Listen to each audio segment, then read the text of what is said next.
Hello mes passionnés, ce jour est enfin arrivé où je vous présente ma recette pour faire de magnifiques et délicieux beignets de farine. Cette recette-là qui fait partie intégrante d'un plat qu'on pourrait qualifier de national au Cameroun. Et oui, vous savez certainement de quoi je parle. Je parle du plat des beignets haricots. Mais dans cette recette, nous allons déjà réaliser comment nous faisons nos beignets de farine. Installez-vous confortablement, appréciez l'introduction et on revient pour la suite de la recette.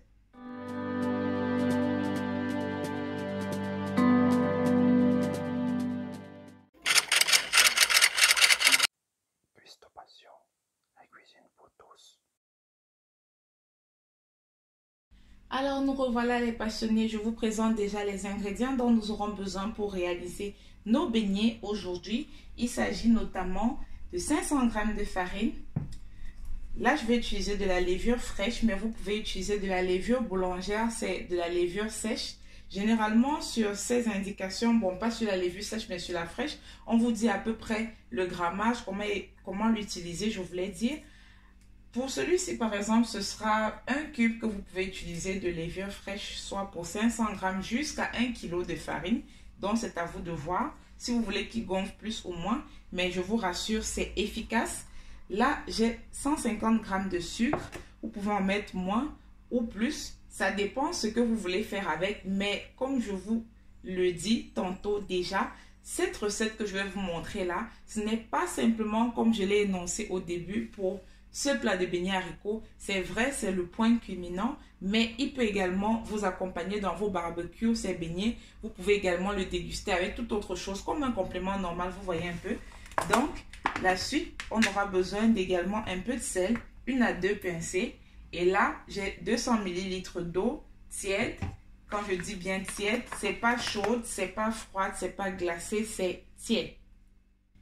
Mes passionnés, on va commencer maintenant avec notre recette. On commence par rajouter notre eau tiède dans la bassine. J'ai pris une bassine assez vaste pour nous permettre d'avoir plus de largeur lorsque notre pâte à beignets va gonfler, car on va la laisser reposer 1 heure de temps. Je ne rajoute pas déjà toute l'eau que j'ai, je mets une partie. Ça, c'est pour moi ma technique pour avoir cette assurance-là que nos beignets, en fait, lors du pétrissage, ne seront pas trop liquides. Ça peut arriver au début ou en tant que débutant, si jamais c'est la première fois que vous réalisez des beignets, ou alors dans un de vos mauvais jours. Même si vous êtes expérimenté, ça peut arriver à tout le monde, vous le savez, que vous mettiez un peu trop et des fois, vous êtes obligé de rajouter de la farine pour combler le tout. Alors, cette astuce vous aidera déjà à éviter cette petite maladresse-là et de faire de votre mieux. Comme vous me voyez certainement faire là, l'eau que j'ai rajoutée, je moue à peu près ma levure fraîche là dans l'eau. On va moudre tout ça correctement et bien. La prochaine étape sera déjà pour moi de rajouter notre sucre. Je ne vais pas mettre tout. J'en laisse encore un peu. Vous n'avez qu'à remuer comme ceci dans votre eau.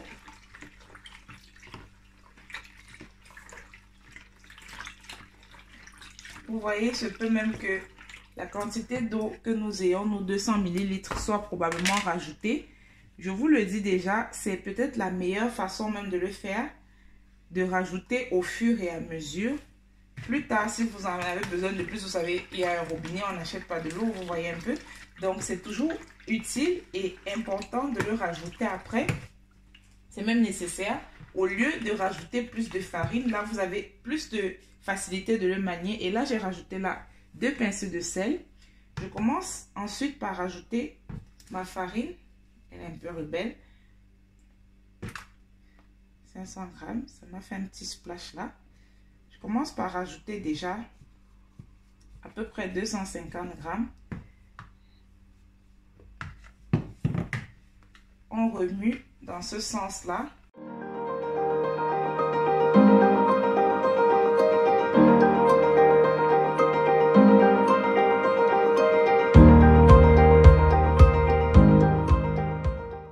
Vous voyez là maintenant, vous avez obtenu ce mélange compact là. C'est comme je vous disais. Maintenant, on va rajouter de l'eau, mais progressivement. Encore juste un peu et on va pétrir. Soyez vraiment très patient lorsque vous réalisez cette recette. Donnez à vos beignets la forme que vous voulez. On va en rajouter encore.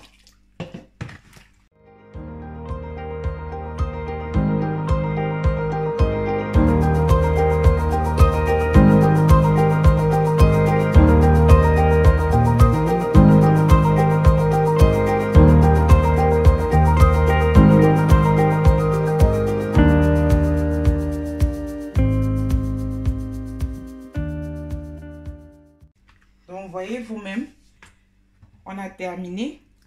Pas besoin de beaucoup battre. Lorsque vous avez votre pâte qui est bien lisse là, bien détendue, on va simplement rincer les mains, couvrir de papier film, aluminium ou tout simplement, même si vous l'avez fait dans une marmite casserole, quel que soit le récipient que vous utilisez, il faudra le recouvrir, le placer dans un coin de votre cuisine et laisser reposer au moins 1 heure à 1h30 de temps, mais le minimum c'est 1 heure de temps pour permettre que la pâte soit bien gonflée. Si vous faites frire avant, ce n'est pas possible parce que vous aurez quelque chose qui va gonfler et le goût sera un peu fade. Vous aurez l'impression de manger de la levure, si je puis dire comme ça. Donc je ne vous conseille pas déjà. Soyez patient, c'est tout. Je vous rassure déjà, moi également j'ai hâte de le manger. D'ailleurs, je suis à 9 h du matin là présentement et j'aimerais bien déguster ceci au petit déjeuner avec ma petite famille accompagné de bouillie. Vous le verrez de toute façon lors de la dégustation. Donc je vous laisse déjà, on se retrouve dans 1 heure de temps. Et voilà mes passionnés, nous revoici 1 heure plus tard. Moi j'avais couvert avec du papier film. Voici notre pâte à beignets. J'ai déjà mis l'huile au feu là. Elle commence déjà à bien chauffer. On va retirer déjà ce papier film. On va déposer sur le côté. Lavez vos mains. Là, vous voyez, je remue tout simplement ma pâte de beignet comme ça, là. Et puis, si vous aviez déjà suivi la vidéo sur comment je fais mes beignets de farine, vous savez déjà comment on forme la pâte des beignets. Mais je peux vous le remontrer, c'est pas grave. Vous fermez comme ça, voilà. Vous coupez à chaque fois. Je veux pas des beignets trop gros ni trop petit non plus. Une forme, on va dire, moyenne.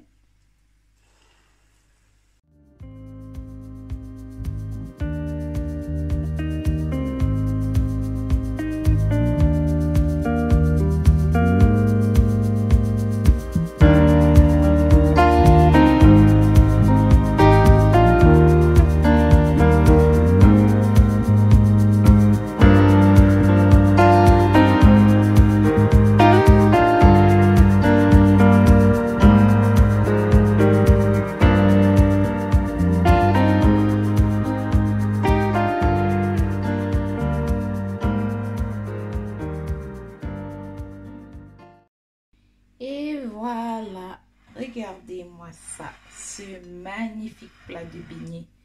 Comme je vous l'avais dit, j'accompagne mes beignets aujourd'hui de bouillie pour mon petit déjeuner.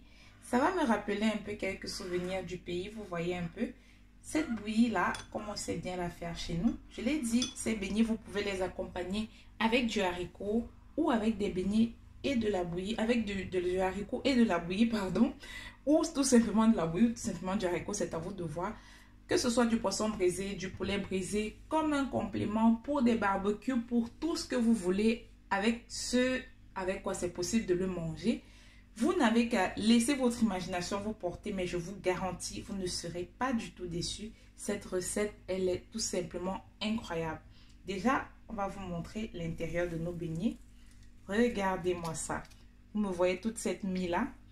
On n'aurait pas dit pourtant lorsqu'on tournait notre pâte, vous voyez? Vous avez vu comment c'était? On l'a fait ensemble et on l'a réussi. On va goûter.